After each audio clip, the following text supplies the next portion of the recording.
Among the many definitions of communion, association, fellowship, as in the communion of the saints, the one that pertains to our church and Christianity is the sharing of the Lord's Supper.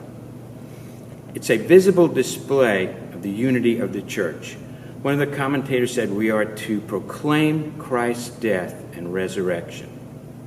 For communion to be done properly, 1 Corinthians tells us that we must examine our lives, considering the sin we have done towards Christ and any offense towards one another. One of the things that it brought to mind to me was a story about when my wife and I, Molly, we were going fishing off the coast of North Carolina. Molly hooked an incredible fish. It was a 50-pound mahi-mahi. By the time we got back to port, it was down to 35 pounds, losing all the water and stuff. We fished all day. She caught it early.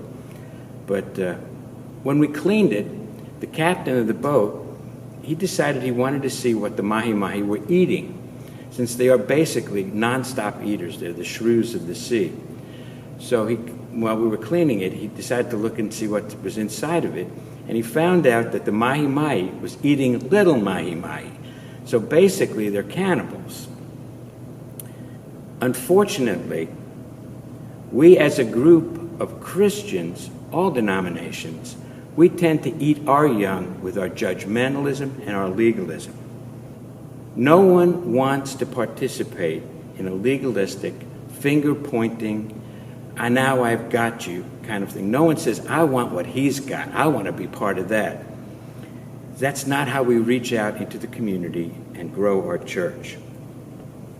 Instead of judging people and getting drawn into the world of the flesh, stay focused on Jesus. Keep him at the center of your story, the center of your being. If he's not your main focus, especially when we are sharing his supper, you will miss his voice and you will be more aware of what's happening around you instead of what's happening in you. Only by accessing Jesus can you shine a light into the darkness of a fallen world, bring peace into arguments, mend division, not by your own wisdom and strength, but by his. When you are looking at Jesus, you can see beyond the confusion. You can know how to pray. You will love your enemies because he told us to, not because you find them lovable or you think you have changed them.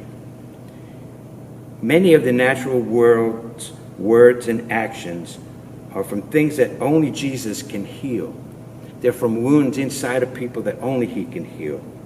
Make him part of every thought, emotion, and action, today and every day. Colossians 3:2 says, feast on all the treasures of the heavenly realm and fill your thoughts with heavenly realities and not with the distractions of the natural realm. Let us pray.